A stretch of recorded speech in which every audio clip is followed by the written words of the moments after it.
Ler um café, beber um livro. Um programa da Estante do Porteiro com João Nuno.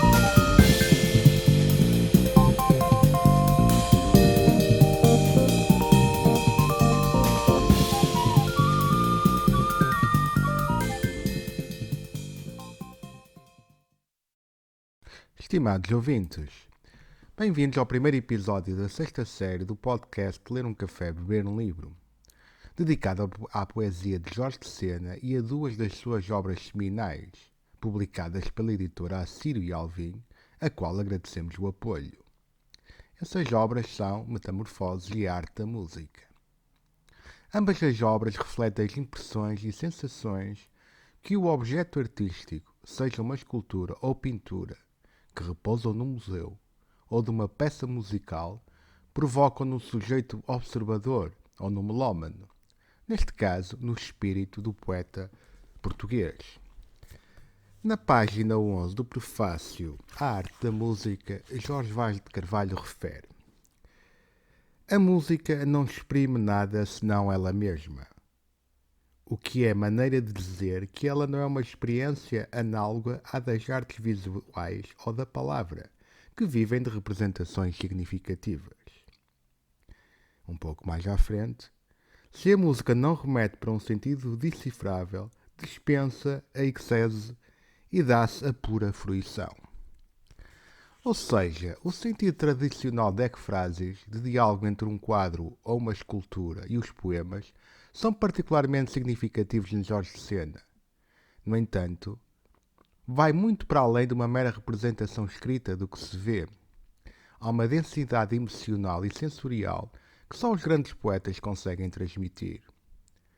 Despeço-me com dois poemas emblemáticos para nos consolar dos tempos estranhos que vivemos, onde só a arte e a beleza nos resgatam da espuma dos dias.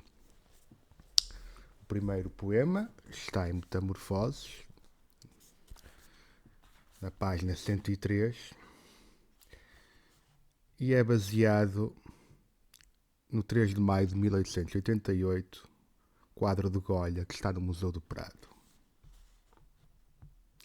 Não sei, meus filhos, que mundo será o vosso. É possível, porque tudo é possível, que ele seja aquele que eu desejo para vós. Um simples mundo onde tudo tenha apenas a dificuldade que advém de nada haver que não seja simples e natural. Um mundo em que tudo seja permitido, conforme o vosso gosto, o vosso anseio, o vosso prazer, o vosso respeito pelos outros, o respeito dos outros por vós. E é possível que não seja isto, nem seja sequer isto, o que vos interessa para viver. Tudo é possível, ainda quando lutemos, como devemos lutar, porquanto nos pareça a liberdade e a justiça, ou mais qualquer delas uma fiel dedicação à honra de estar vivo. Um dia sabereis que mais que a humanidade não tem conta o número dos que pensaram assim. Amaram o seu semelhante no que ele tinha de único, de insólito, de livre, de diferente. E foram sacrificados, torturados, espancados, entregues hipocritamente à secular justiça, para que os liquidasse com uma piedade e sem efusão de sangue. Por serem fiéis a um Deus, a um pensamento, a uma pátria, uma esperança, ou muito apenas à fome irrespondível que lhes roía as entranhas. Foram estripados, esfolados, queimados, gaseados, e os seus corpos amontoados tão de maneira anónima quanto haviam vivido. Ou as suas cinzas dispersas para que delas não restasse memória. Às vezes, por serem de uma raça, outras por serem de uma classe, espiaram todos os erros que não tinham cometido ou não tinham consciência de haver cometido. Mas também aconteceu e acontece que não foram mortos. Houve sempre infinitas maneiras de prevalecer, aniquilando mansamente, delicadamente, por ínvios caminhos, quais se diz que são ínvios os de Deus. estes fuzilamentos, este heroísmo, este horror, foi uma coisa, entre mil, acontecida em Espanha, há mais de um século, e que por violenta e injusta ofendeu o coração de um pintor chamado Goya, que tinha um coração muito grande, cheio de fúria e de amor. Mas isto nada é, meus filhos. Apenas um episódio breve, nesta cadeia de que sois um elo, ou não sereis, de ferro e de suor, e sangue e algum sêmen a caminho do mundo que vos sonho. Acreditai que nenhum mundo, que nada nem ninguém vale mais do que uma vida ou a alegria de tê-la. É isto que mais importa, essa alegria. Acreditai que a dignidade em que hão de falar-vos tanto não é senão essa alegria que vem de estar-se vivo e sabendo que nenhuma voz, alguém está menos vivo ou sofre ou morre, para que um só de vós resista um pouco mais à morte que é de todos e virá. Que tudo isto sabereis serenamente, sem culpas a ninguém, sem terror, sem ambição e sobretudo sem desapego ou indiferença, ardentemente espero. Tanto sangue, tanta dor, tanta angústia, um dia, mesmo que o tédio do mundo feliz vos persiga, não hão de ser em vão. Confesso que muitas vezes, pensando no horror de tantos séculos de opressão e crueldade, hesito por momentos e uma amargura me submerge inconsolável. Serão ou não em vão? Mas, mesmo que não sejam, quem ressuscita esses milhões? Quem restitui não só a vida, mas tudo o que lhes foi tirado? Nenhum juízo final, meus filhos, pode dar-lhes àquele instante que não viveram, aquele objeto que não fruíram, aquele gesto de amor que fariam amanhã. E, por isso, o mesmo mundo que criamos nos cumpre tê-lo com cuidado, como coisa que não é só nossa, que nos é cedida, para aguardarmos respeitosamente em memória do sangue que nos corre nas veias, da nossa carne que foi outra, do amor que outros não amaram, porque o roubaram. E no livro Arte de Música,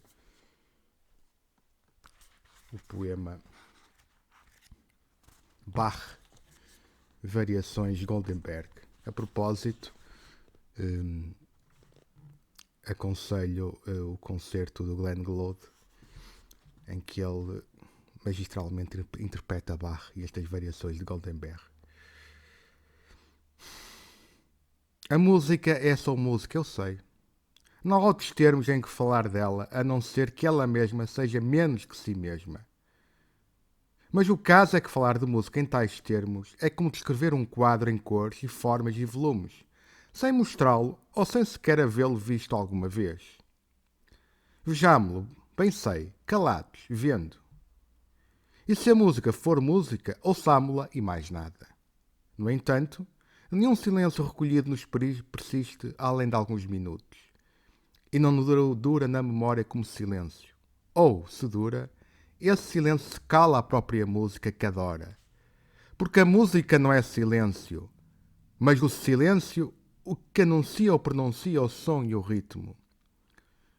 Se os sons, porém, não são de devaneio, e sim a inteligência que, no abstrato, busca ad infinitum combinações possíveis, bem que ilimitadas, se tudo se organiza com uma variada imagem de uma ideia despojada de sentido, se tudo soa como a própria liberdade dos acasos lógicos, que os grupos e os grandes números e as proporções conhecem necessários, se tudo repercute como em cânones cada vez mais complexos, que não desenvolvem um raciocínio, mas o transformam de um si mesmo em si, se tudo se acumula menos como som que como pedras esculpidas em volutas brancas e douradas, cujos recantos de sombra são tropdolho, para que elas mais sejam paredes curvas.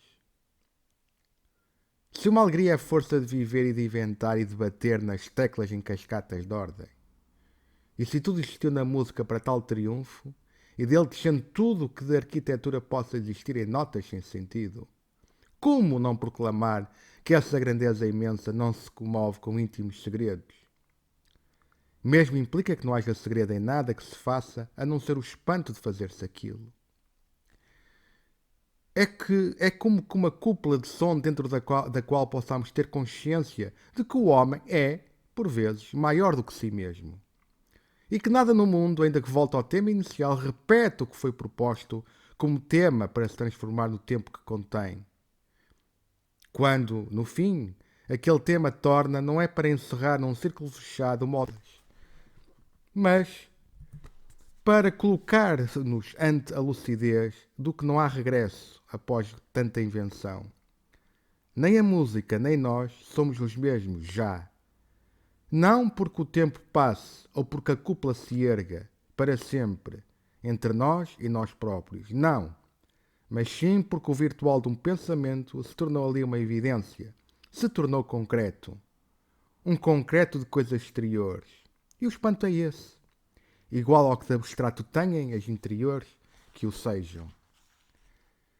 Será que alguma vez, se não aqui, aconteceu tamanha suspensão da realidade, a ponto de real e virtual serem idênticos e de nós não sermos mais o que quem ouve, mas quem é? A ponto de nós termos sido música somente.